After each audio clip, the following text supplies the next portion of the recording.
하나님은 어떤 사람을 찾으실까요? 어떤 사람을 하나님께서 리더로 쓰실까요? 여러분 이거 궁금합니까? 우리가 그리스도인으로서 하나님의 사람이라고 어디 가서 얘기를 하잖아요. 근데 하나님께서 특별히 리더로 쓰시는 사람이 있다라는 거예요. 다 같은 성도긴 하지만. 잠언 20장 6절의 말씀에 보니까 대부분의 사람들이 자기의 선함을 외치려니와 누가 신실한 사람을 찾을 수 있으리요 라는 말씀이 있어요. 우리 인간의 생각으로는 능력이 뛰어나고 재능이 많고 뭐 이렇게 되면 하나님께서 나를 쓰시지 않을까라는 생각을 할 수 있겠죠.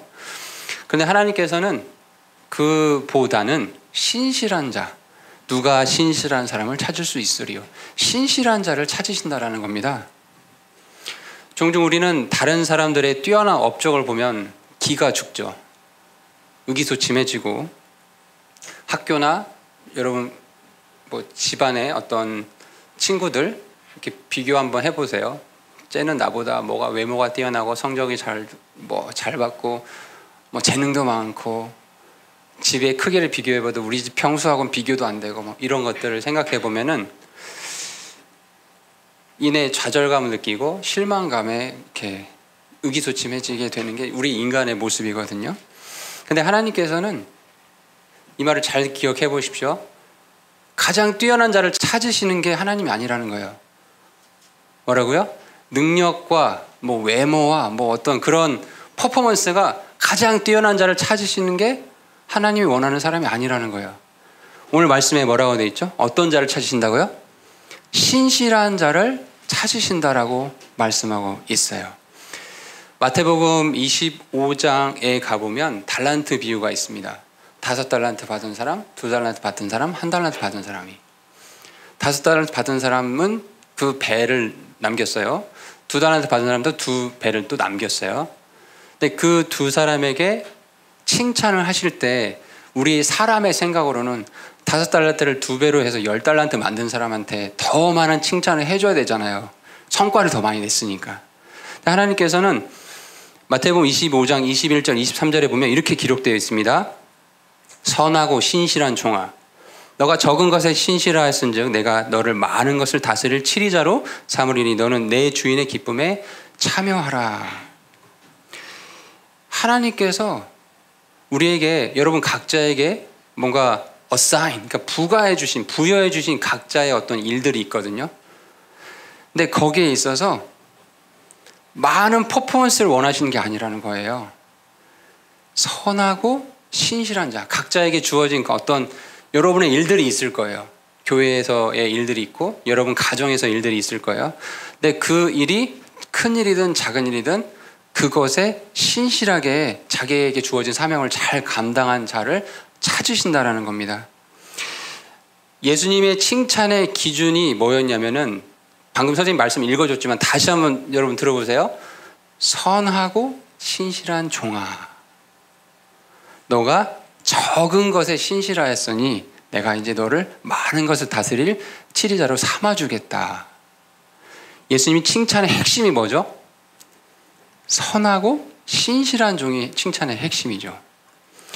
그래서 오늘은 이 선하고 신실하다, 즉 신실함이 무엇인가를 가지고 함께 나누려고 해요. 오늘 설교 제목은 신실함이 리더의 진짜 능력이다라는 제목으로 리더십 시리즈 세 번째 이야기를 진행하도록 하겠습니다. 설교를 하도록 하겠습니다. 여러분, 신실함, 또 이 표현은 한자로 말하면 충성이라고도 번역되기도 해요. 또 영어로 하면 faithfulness. 여러분, 신실함을 이해하려면 이 충성이란 단어를 생각해 보면 돼요. 여러분, 군인 아저씨들이 충성 이렇게 하는 거 본 적 있죠? 그렇죠? 그 충성하는 경례하는 모습을 본 적이 있을 텐데, 그때 이 충성이라는 의미는 뭐냐면 나라 또는 그 높은 사람한테 마음을 다해서 깊은 곳에서 이렇게 우러나온 정성을 표하겠다라는 그 문자적인 의미가 있어요. 그래서 사전에 검색을 해보시면은 이 충성, 신실함의 어떤 문자적 의미가 특정한 인간이나 집단 또는 신념에 자기를 바치고 지조를 굽히지 않는 일을 충성, 신실함이라고 말을 하고 있습니다. 성경에서는 이 부분을 충성을 신실함 또는 이런 정직함 이런 것들을 충성이라고 이렇게 언급을 하고 있어요. 오늘 본문에서 우리가 이제 고린도서 4장 1절에서 5절까지 말씀을 읽었어요. 이 본문은 어떤 내용이냐면 그리스도인의 삶, 특별히 크리스찬 리더들이 하나님께 대한 그리고 그분의 말씀에 대한 신실함을 가져야 된다. 그 부분을 강조하는 내용이 본문의 말씀이거든요. 자, 본문을 좀 가보겠습니다. 본문 1절에 가보시면 이렇게 기록이 되어 있죠. 사람이 마땅히 우리를 그리스도의 사역자여 하나님의 신비들을 맡은 청지기로 여길지어다 라고 말씀하고 있어요. 그리스도인이 어떤 사람인지 정체성에 대해서 이 1절에서 딱 언급을 하고 있는 거거든요. 우리 눈에 띄는 구절이 뭐냐면 마땅히 우리를 그리스도의 사역자요 하나님의 신비를 맡은 청지기로 여겨야 된대요. 사역자요, 그리스도의 사역자요, 청지기로 여겨야 된다고요. 여러분, 사역자라는 말을 들으면 뭔가 우리와 보통 사람과는 다른 뭔가 고귀한 사람인 것처럼 한국 사회에서는 그렇게 느껴지잖아요. 아, 저 사람 사역자야, 뭐 선교사야 이렇게 말하면 뭔가 특별한 사람인 것처럼 보이는데 사실 이 사역자, 그리스도의 사역자 했을 때 영어로 보시면 미니스터라는 표현이 있어요. 이 미니스터의 문자적 의미는요, 배의 밑에서 배가 이렇게 층층이 되어 있잖아요. 큰 배 같은 경우에는 맨 밑바닥에서 보이지도 않는데 그 노를 젓는 사람, under rowers, 이게 미니스터의 원래 의미였어요. 사역자라는 의미가. 그러니까 고대 그리스나 로마 그런 시대에 주로 이제 노예들이 그 배 밑바닥에 들어가서 이름도 없이 그냥 1번, 2번 하겠죠. 그죠?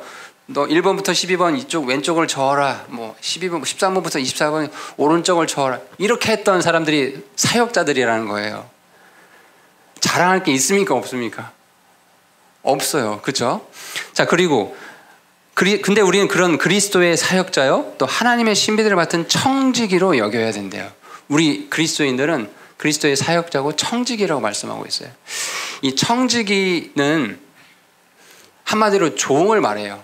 주인의 모든 것들을 관리하고 이렇게 하는 종. 그러니까 자기의 소유가 있는 건 아니죠. 그냥 nothing인 거죠. 자기의 거는 다 주인의 것들을 관리하는 종. 근데 이 그리스도인들에게 맡겨주신 거, 청지기한테, 종한테 맡겨주신 게 뭐였냐면은 하나님의 신비들을 맡은 청지기로 여겨야 된대요.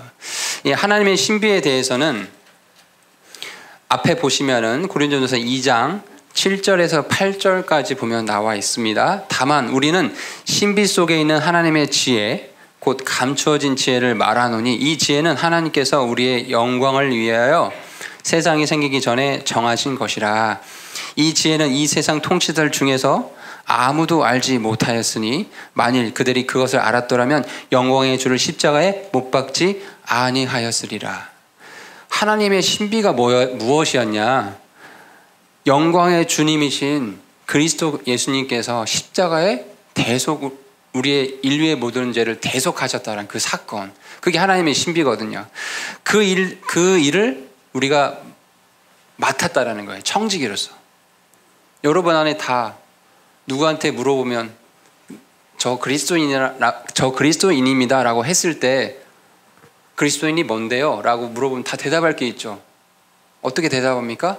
아, 저는요 제 힘으로 이 죄를 해결할 수 없고 이대로 살았다가는 지옥 형벌에 들어가는 존재들인데요, 그리스도 예수님께서 십자가에서, 하나님이신 분 예수님께서 십자가에서 저의 모든 죄를 대속해 주셨거든요. 저는 이 사실을 믿고 살아가는 존재입니다 라고 말할 수 있잖아요.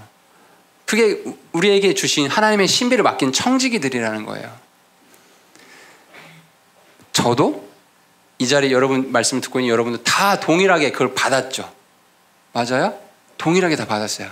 그러니까 누가 교회 안에서 높은 사람, 낮은 사람이 있을 수 있어요? 없어요? 없어요. 다 동일하게 하나님의 신비를 맡은 사람들이라는 거예요. 나이가 어린 아이라 할지라도. 자, 그런데 이제 2절에 가봅시다. 그런 하나님의 신비를 맡은 청지기들에게 요구하신 내용이 있어요. 하나님께서 요구하시는 거. 무엇을 요구하실까요? 너 이제 그리스도의 복음을 알았으니 외모를 잘 가꾸어야 된다. 돈을 많이 벌어야 된다. 이런 걸 요구하실까요? 뭐라고 되어 있습니까? 2절에 같이 읽어볼게요. 청지기들에게 시작. 청지기들에게 요구되는 것은 신실한 사람으로 드러나는 것이라. 청지기들에게 요구되는 것이 신실한 사람으로 드러나는 거예요. 근데 여러분 여기서 아주 중요한 게 있어요. 청지기들에게 요구되는 것은 신실해야 된다. 그렇게 기록되어 있지 않죠.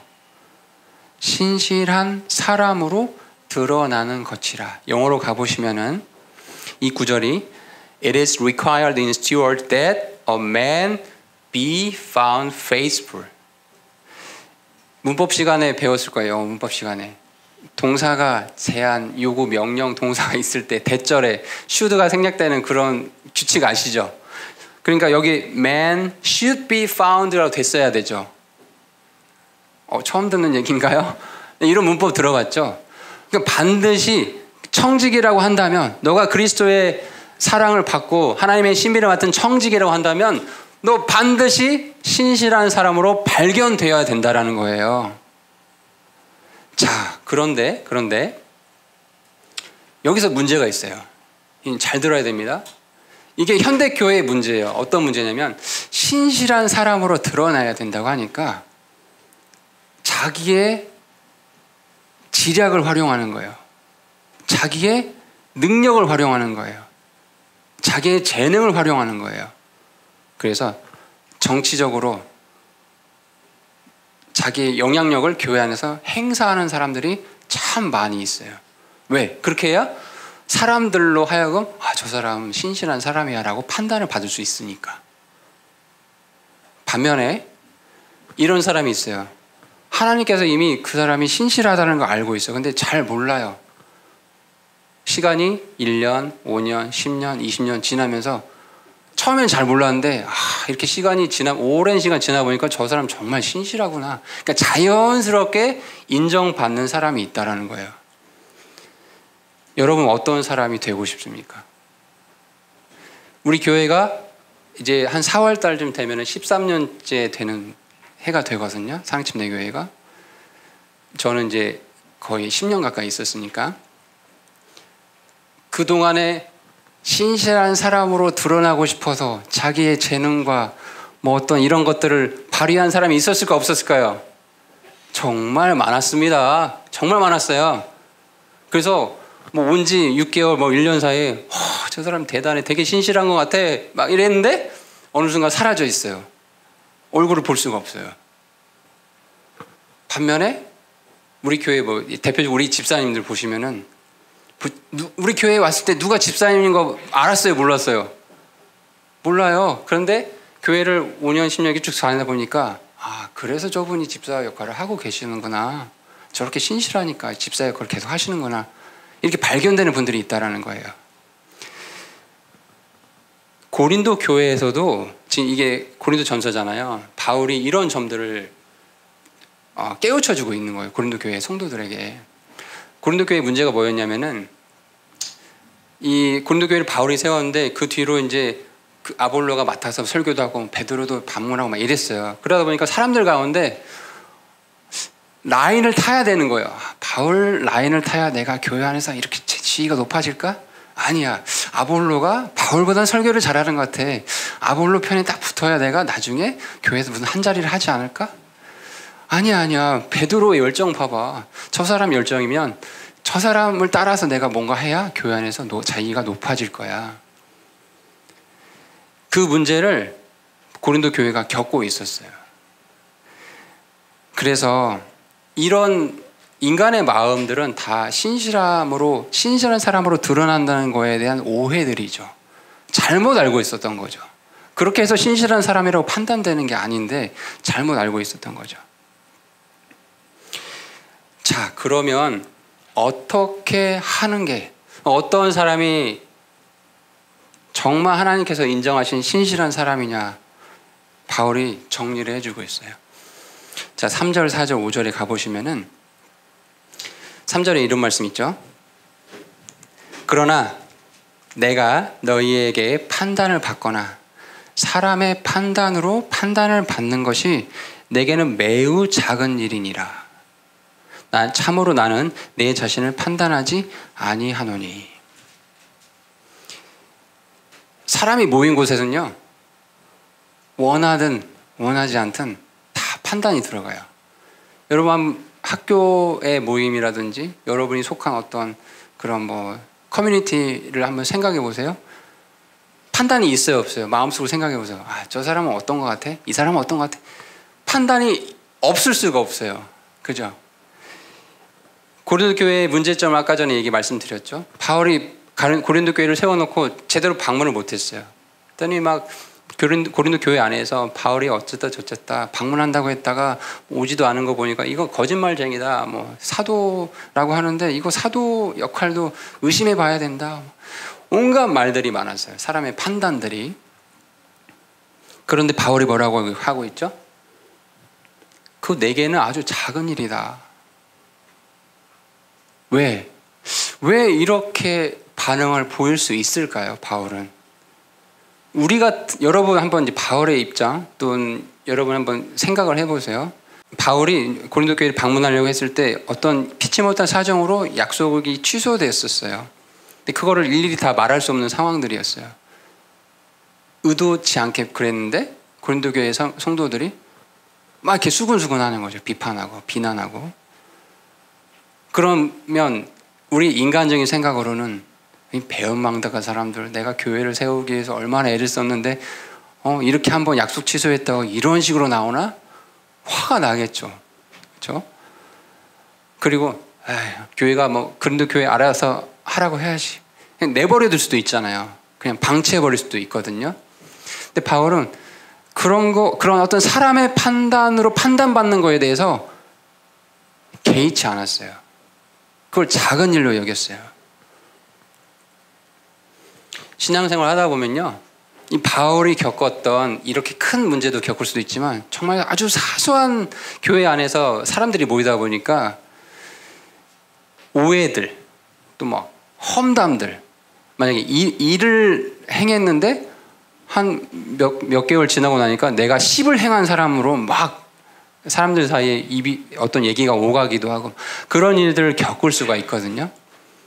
아직 이제 우리가 여러분들이 나이가 어리기 때문에 그렇지만 이제 조금 나이가 먹고 교회 생활을 오래 하다 보면 그런 일들이 비일비재해요.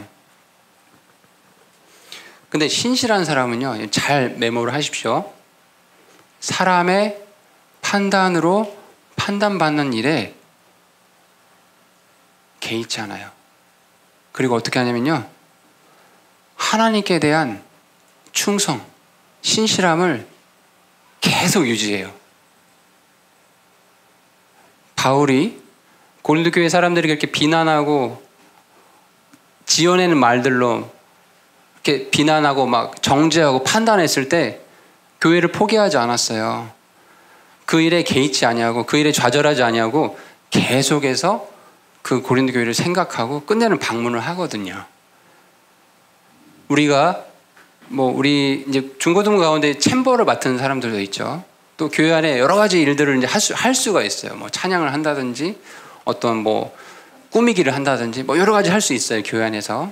또는 여러분 삶의 현장에서, 학교에서 여러 가지 커뮤니티에서 그리스도인으로서 나는 좋은 의도로 그 일들을 행했는데 정말 왜 억울하게 막 비난받고 이럴 수 있거든요. 근데 신실한 리더는 어떻게 한다고요? 그러한 사람의 판단에 내 충성, 신실함을 버리지 않는다라는 거예요. 처음에 그 일을 한 의도가 있잖아요. 내가 챔버를 섬겨야겠다, 내가 뭘 해야 되겠다, 섬김의 그 의도가 있었잖아요. 그쵸? 그럼 그 의도와 다르게 다른 사람의 잘못된 비난과 험담이 있다 하더라도 어떻게 해요? 그건 접어두고 하나님께 대한 충성과 신실함을 끝까지 유지하는 거예요.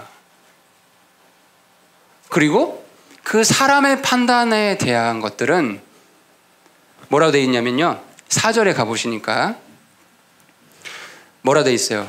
오직 나를 판단하신 분은 주님이시다. 5절에 그러므로 주께서 오실 때까지 때가 이르기 전에 아무것도 판단하지 말라. 그분께서 어둠에 감추어진 일들을 빛으로 가져가서 드러내시고 마음의 의도들을 다 밝혀주실 때가 있을 거다라는 확신을 갖고 있는 거예요. 그때 각 사람이 하나님께 칭찬을 받을 거다. 오직 판단하신 분은 하나님이시라는 그 확신을 갖고 나에게 주어진, 그게 작은 일일 수 있고 큰 일일 수 있어요. 그 일을 포기하지 않고 충성되게 계속 그 일을 하는 사람, 이게 진짜 리더입니다.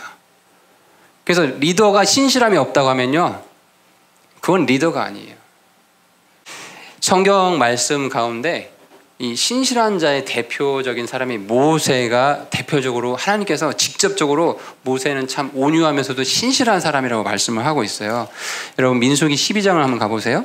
12장 7절에 가보니까 민수기 12장 7절에 내 종 모세와는 그렇지 아니하니 그는 나의 온 집에서 신실한 사람이다라고 하나님께서 직접 판단을 내려주셔요.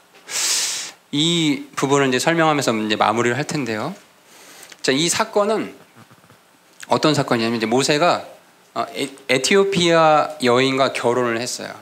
그러니까 유대인임에도 불구하고 이방 여인과 결혼을 한 거죠. 그러니까 유대인들 입장에서는 어찌 이방 여인하고 결혼할 수가 있냐? 그러니까 네가 리더인데 어떻게 이럴 수 있냐라고 이제 분명히 이제 어떤 문제를 제기할 수 있는 사건이에요. 여러분 그 민수기 12장 1절과 2절을 우리가 잘 봐야 되는데, 자, 그 일에 대해서 그 미리암과 아론, 그러니까 모세의 가장 측근, 가장 가까운 가족들인 누이인 미리암과 그 형인 아론이 그거에 대해서 이제 모세를 비방했어요. 여러분 2절을 아주 깊이 있게 생각해 봐야 됩니다. 2절을 보세요. 그들이 이르되 주께서 참으로 모세를 통해서만 말씀하시느냐, 우리를 통해서도 말씀하지 아니하시느냐. 여러분 이 구절을 읽으면서 좀 이상하다는 생각이 들지 않아요? 선생님은 이 구절을 보면서 고개가 갸우뚱했어요. 왜냐하면 여러분 상식적으로 한번 생각을 우리가 해봅시다. 지금 모세한테 비난하는 그 원인이 뭐였죠? 유대인임에도 불구하고 이방 여인이 에티오피아 여인하고 결혼한 그 일에 대해서 지금 비난을 하고 있잖아요. 그러면 미리암과 아론이 2절 말씀에 어떤 식으로 나와야 되겠어요? 상식적으로. 야 모세야, 너가 유대인인데 어떻게 이방 여인과 결혼을 했느냐라고 뭐 미리암과 아론이 이렇게 책망하더라, 뭐 이렇게 됐을 거 아니에요. 2절에 맞아요? 그렇게 됐어야 맞는 거예요. 그런데 미리암과 아론은 뭐라 얘기하냐면 주께서 모세 너를 통해서만 말씀하시는 줄 아냐? 우리를 통해서도 말씀하신다. 이건요, 하나님께서 지금 모세를 통해서 출애굽하고 이렇게 40년 광야를 이끌어가면서 리더로 세워놓으신 그 리더의 하나님의 어떤 권위에 도전하는 아주 교만한 말이에요. 그러니까 문제의 포인트를 짚어서 그 지점에 대해서 얘기하지 않냐고, 그 사람의 어떤 사역에 전반적인 문제가 있다라는 식으로 일을 이렇게 키워버리죠. 이게 아주 사람의 판단이라는 거예요. 이런 것들이. 이런 일들이 교회 안에서 있습니다. 네, 없지 않아요. 저가 당할 수도 있고 여러분이 당할 수도 있어요. 주의 일에 열심을 내다보면. 이렇게 어떤 한 사람이 실수할 수 있잖아요. 일에 대해서. 근데 그러면 그 점에 대해서 얘기를 해야 되는데 그게 아니고 그 사람 전체에 대해서 얘기를 해버리는 거예요. 근데 이 얘기를 누가 들으셨어요? 2절 후반부에 주께서 그것을 들으시니라 이렇게 되어 있죠. 자, 모세가 이 얘기를 들었을 때 미리암, 자기 그 누나와 이렇게 형인 미리암과 아론이 이런 얘기 했을 때, 아니 왜 형하고 누나는 결혼에 대해서 유대인이 아닌 사람하고 결혼한 거에 대해서만 얘기를 해야 되는데 왜 이런 내가 지금 부르심 받고 사역하는 거, 이 사역에 대해서까지 이렇게 얘기를 하지? 라고 좀 마음이 불편할 수 있었을 거 아니에요. 그렇지만 그거에 대해서 말하지 않고 그냥 묵묵히 있었는데 주님께서 이 일을 들으시고 어떻게 하세요? 4절에 갑자기 부르세요. 그리고 바로 심판을 해버리세요. 왜? 그 마음의 의도가 악하다라는 걸 아셨기 때문에. 미리암과 아론의 모세에게 대하는 그 비난하는 판단의 그 의도가 순수하지 않았다라는 걸 아셨기 때문에 이제 미리암이 나병에 걸리게 되거든요. 근데요, 모세가 왜 신실했냐? 하나님께서 근데 왜 모세를 신실한 사람이라고 말을 하셨냐? 아까 신실한 사람의 특징이 뭐라고 했어요? 사람의 판단으로 판단받는 일에 대해서 개의치 않는다고 했죠. 하나님께서 자기에게 부여하신 그 일을 끝까지 충성되게 하는 사람이 신실한 사람이라고 했었죠. 그리고 자기에게 쏟아진 판단과 비난에 대해서는 나중에 하나님께서 다 그 마음의 의도들을 밝히 드러내실 거라는 걸 알고 믿고 확신한 사람이라고 했었잖아요. 모세는 바로 그 점을 알고 있었어요. 그 점을 확신하고 있었어요.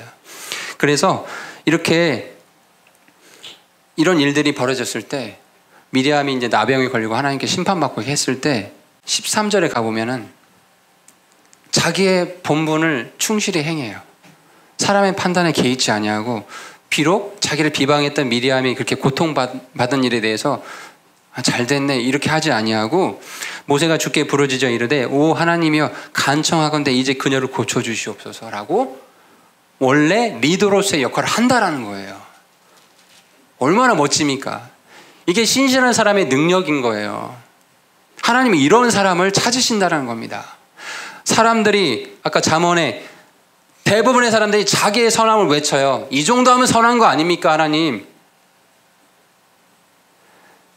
정말 신실한 사람을 누가 찾을 수 있겠냐? 여러분 모세와 같은 사람이 됐으면 좋겠어요. 사람의 판단에 개의치 아니하고 저와 여러분에게 부여된 그 일에 매진하는 사람, 모든 판단을 하나님께 다 맡겨버리는 그 사람, 정말 멋진 사람. 이 멋진 사람이 이 신실한 사람인 것 같아요.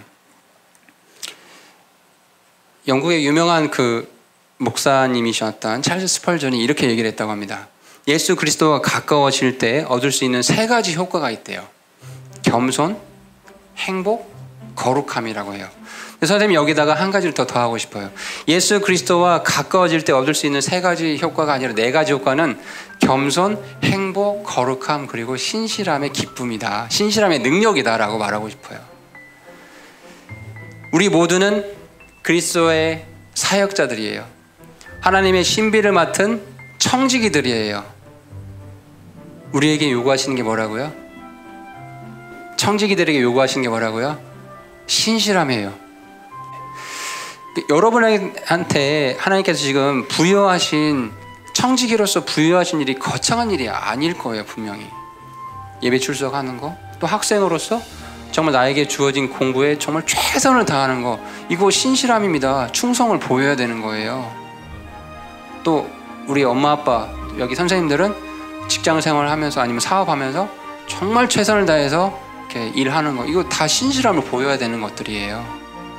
그쵸? 근데 이 일을 할 때 사람의 판단 때문에 내가 상처받는 일이 있을 수 있다고 했죠? 그쵸? 근데 그때 신실한 리더는 어떻게 한다고요? 작은 일로 여긴다는 거예요. 그런 것들에 대해서 개의치 않아요. 그리고 하나님께서 나에게 부여하신 그 일을 끝까지 충성되게 하는 사람이다. 그런 사람에게 모세에게 칭찬하시듯이 하나님께서 칭찬해 주실 거라 믿습니다. 자, 기도하고 마치겠습니다.